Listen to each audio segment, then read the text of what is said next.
ഒടുവിൽ ഗീതുവിൻ്റെ പ്രണയം നെഞ്ചിലേറ്റി ഗോവിന്ദ്. ഗീതാ ഗോവിന്ദം കിടിലൻ വഴിത്തിരിവിലേക്ക്.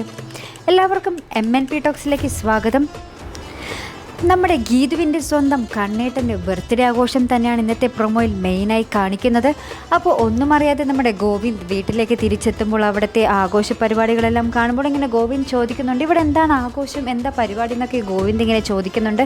അപ്പോൾ ഇതൊക്കെ കേട്ട് നമ്മുടെ ഗീതുവിൻ്റെ അച്ഛൻ ഇങ്ങനെ പറയുന്നുണ്ട്, ആഹാ സ്വന്തം ബർത്ത്ഡേ പോലും അറിയില്ലേ, നിൻ്റെ ബർത്ത്ഡേ ആഘോഷം തന്നെയാണ് ഇവിടെ നടക്കാൻ പോകുന്നതെന്ന് നമ്മുടെ ഗോവിന്ദിനോട് പറയുകയും ഗോവിന്ദ് ഇങ്ങനെ ആ ഒരു സന്തോഷത്തോടെ ഇങ്ങനെ ആശ്ചര്യത്തോടെ നിൽക്കുന്ന ഒരു രംഗവും തന്നെ നമുക്ക് പ്രൊമോയിൽ കാണുവാൻ സാധിക്കുന്നുണ്ട്.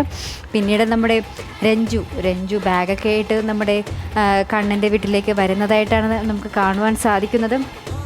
അപ്പോൾ ഈ വിവരം നമ്മുടെ ഗീതു അറിയുകയും ഗീതു വന്ന് നോക്കുമ്പോൾ നമ്മുടെ രഞ്ജുവും നമ്മുടെ ഗോവിന്ദും കൂടി പിറന്നാൾ കേക്കൊക്കെ മുറിക്കുന്നതും അവർ പരസ്പരം കേക്കൊക്കെ കൊടുക്കുന്നതും അവർ ഡാൻസ് കളിച്ച് ആഘോഷിക്കുന്നതുമൊക്കെ നമ്മുടെ ഗീതു കാണുകയാണ്.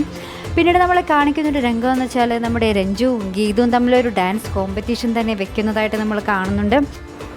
അപ്പോൾ ഇതിൽ ആര് ഡാൻസ് കളിച്ച് ഫസ്റ്റ് നേടും എന്നുള്ളൊരു മത്സരം തന്നെയായിരുന്നു. അപ്പോൾ അതിൽ ഇടയ്ക്ക് വെച്ച് രഞ്ജുവിന് തലകറക്കം പോലെ വന്നിട്ട് നമ്മുടെ ഗോവിന്ദ് രഞ്ജുവിനെയും കൂട്ടി മുറിയിലേക്ക് പോകുന്ന ആ ഒരു രംഗവും കാണുന്നുണ്ട്. ഇതൊക്കെ കണ്ട് നമ്മുടെ ഗീതു മത്സരത്തിൽ ജയിച്ചെങ്കിലും ഈ ഒരു രംഗം കാണുമ്പോൾ രഞ്ജുവിനെ കൂട്ടി ഗോവിന്ദ് പോകുന്ന രംഗം കാണുമ്പോൾ ഒരു സങ്കടത്തോടെ നിൽക്കുന്ന ആ ഒരു രംഗവും തന്നെ നമ്മുടെ പ്രൊമോയിൽ കാണുവാൻ സാധിക്കുന്നുണ്ട്. അപ്പോൾ ഗീതുവിന് ഇതുവരെ രഞ്ജുവും ഗോവിന്ദും തമ്മിലുള്ള ആ ഒരു ബന്ധം ഇതുവരെ മനസ്സിലാക്കാൻ സാധിച്ചിട്ടില്ല.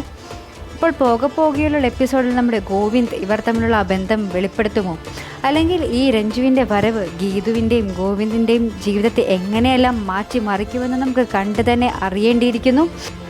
അപ്പോൾ ഇതുപോലുള്ള പ്രൊമോ റിവ്യൂസിനും എപ്പിസോഡ് റിവ്യൂസിനും ഒക്കെ നിങ്ങൾ മറക്കാതെ ചാനൽ സബ്സ്ക്രൈബ് ചെയ്യുക. അടുത്തൊരു വീഡിയോയുമായി വരുന്നത് വരയ്ക്കും ബൈ.